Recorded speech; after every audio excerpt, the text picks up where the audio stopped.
क्या आपने सुना कि भारत ने ऑपरेशन सिंदूर में अपने फाइटर जेट्स खो दिए, सिर्फ इसलिए क्योंकि राजनीतिक आदेशों ने हमारी सेना के हाथ बांध दिए थे?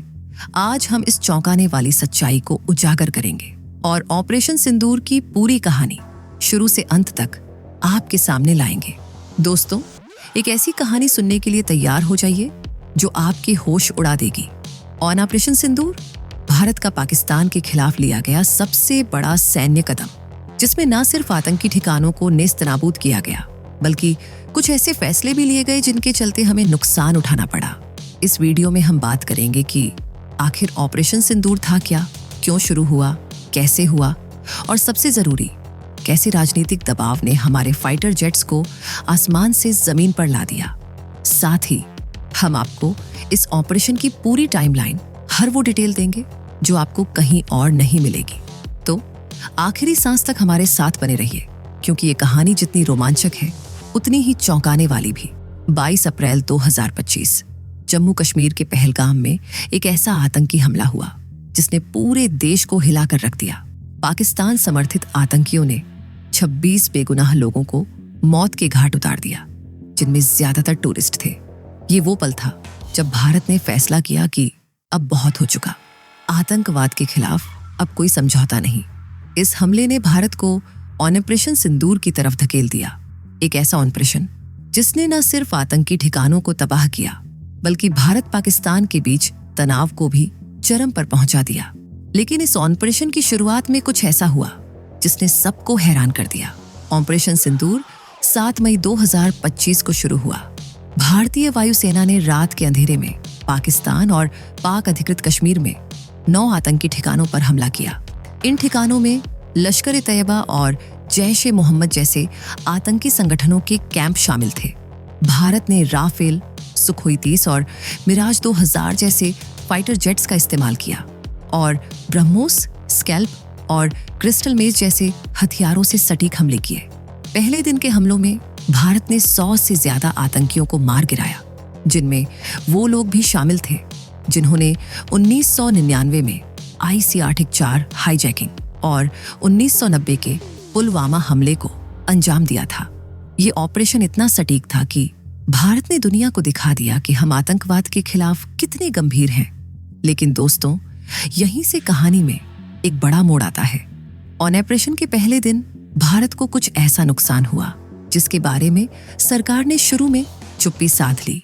इंडोनेशिया में भारत के defence attache captain Shiv Kumar ने 10 जून को एक सेमिनार में खुलासा किया कि भारत ने अपने कुछ फाइटर जेट्स खो दिए, और इसका कारण राजनीतिक नेतृत्व का वो आदेश जिसमें कहा गया था कि सिर्फ आतंकी ठिकानों पर हमला करना है, पाकिस्तान की सैन्य चौकियों या एयर डिफेंस सिस्टम पर नहीं।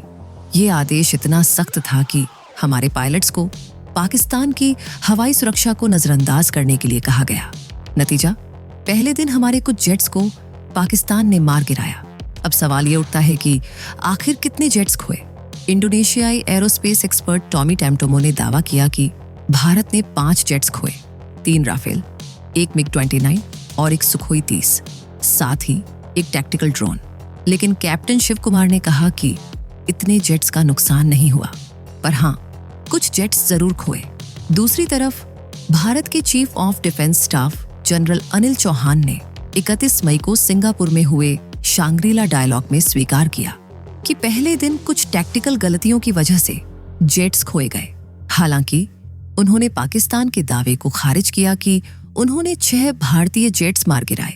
जनरल चौहान ने कहा, संख्या महत्वपूर्ण नहीं है, महत्वपूर्ण ये है कि हमने अपनी गलतियों को समझा, उन्हें सुधारा और फिर से हमला बोला। तो क्या थी वो टैक्टिकल गलतियां? जानकारों का कहना है कि भारत ने शुरू में स्टैंड ऑफ म्यूनिशंस का इस्तेमाल किया, यानी हमारे जेट्स को पाकिस्तानी हवाई क्षेत्र में घुसने की जरूरत नहीं थी। लेकिन पाकिस्तान की PL-15E मिसाइल्स जो चीन ने दी थी, ने भारतीय जेट्स को 145 किलोमीटर की दूरी से निशाना बनाया। एक और वजह थी अवेक, यानी airborne warning and control system का डिस्कनेक्शन, जिसके चलते हमारे जेट्स को पाकिस्तानी मिसाइल्स का पता नहीं चला। लेकिन दोस्तों, भारत ने हार नहीं मानी। पहले दिन के नुकसान के बाद भारतीय वायुसेना ने अपनी रणनीति बदली। 8 मई को भारत ने पाकिस्तान के 9 एयरबेस पर हमला किया, जिसमें नूर खान, रफीकी और भोलारी जैसे बड़े ठिकाने शामिल थे। इस बार भारत ने ब्रह्मोस, स्कैल्प और रामपेज जैसी मिसाइलों का इस्तेमाल किया और पाकिस्तान के एयर डिफेंस सिस्टम को पूरी तरह दबोच लिया। नतीजा, पाकिस्तान ने 6 फाइटर जेट्स, 2 AWAC और एक C-130 ट्रांसपोर्ट प्लेन खो दिया। साथ ही उनके 10 से ज्यादा ड्रोन्स और कई रडार साइट्स तबाह हो गए। भारतीय सेना के मुताबिक पाकिस्तान ने लाइन ऑफ कंट्रोल पर 35 से 40 सैनिक भी खोए। अब ये सवाल उठता है कि क्या भारत का ये ऑपरेशन पूरी तरह सफल था? भारतीय वायुसेना के director general of air operations air marshal के भारती ने 11 मई को कहा, हमने अपने टारगेट्स को तबाह किया। हमारे सारे पायलट्स सुरक्षित घर लौट आए। हाँ, जंग में नुकसान होता है, लेकिन सवाल यह है कि क्या हमने अपने मकसद को हासिल किया? जवाब है हाँ, बिल्कुल। दूसरी तरफ पाकिस्तान ने दावा किया कि भारत ने उनके सिविलियन इलाकों पर हमला किया, लेकिन भारत ने इसे प्रोपेगेंडा बताकर खारिज कर दिया। इस ऑपरेशन की एक और खास बात थी भारत का डिजिटल वॉर।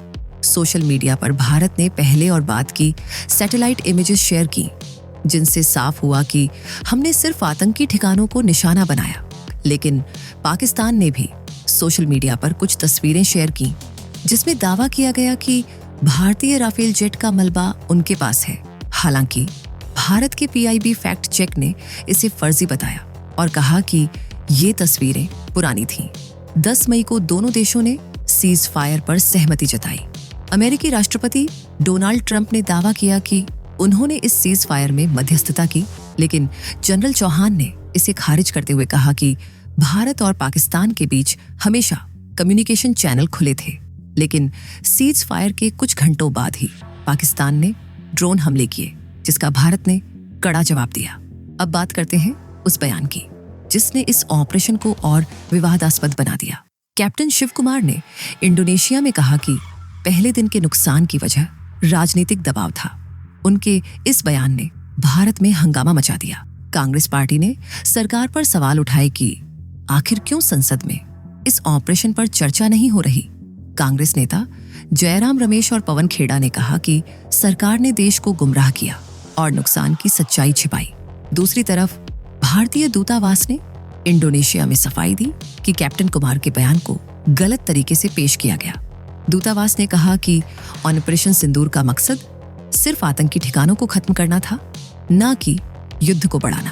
तो दोस्तों, ऑपरेशन सिंदूर की कहानी यहीं खत्म नहीं होती। इस ऑपरेशन ने भारत की ताकत तो दिखाई, लेकिन साथ ही कुछ कमजोरियां भी उजागर की। पहले दिन के नुकसान ने यह सवाल खड़ा किया कि क्या राजनीतिक दबाव ने हमारे सैनिकों की जान जोखिम में डाल दी, और क्या भारत को अपनी रणनीति में और सुधार करने की जरूरत है। एक तरफ भारत ने आतंकवाद के खिलाफ अपनी ताकत दिखाई, तो दूसरी तरफ पाकिस्तान ने भी ये साबित करने की कोशिश की कि वो कभी नहीं सुधरेगा। इस ऑपरेशन से हमें ये सीख मिलती है कि जंग सिर्फ हथियारों से नहीं, बल्कि सही रणनीति और फैसलों से जीती जाती है। भारत ने भले ही पहले दिन नुकसान झेला, लेकिन बाद में जिस तरह से वापसी की, वो हर भारतीय को गर्व महसूस कराता है। लेकिन ये सवाल अब भी बना हुआ है कि क्या हमारी सेना को और आजादी मिलनी चाहिए थी? क्या राजनीतिक दबाव ने हमारे ऑपरेशन की ताकत को कमजोर किया? इन सवालों का जवाब शायद भविष्य में मिले। अब अगर आपको ये कहानी पसंद आई तो अगला वीडियो जरूर देखें, जहां हम भारत पाकिस्तान के बीच हुए सबसे बड़े हवाई युद्धों की बात करेंगे।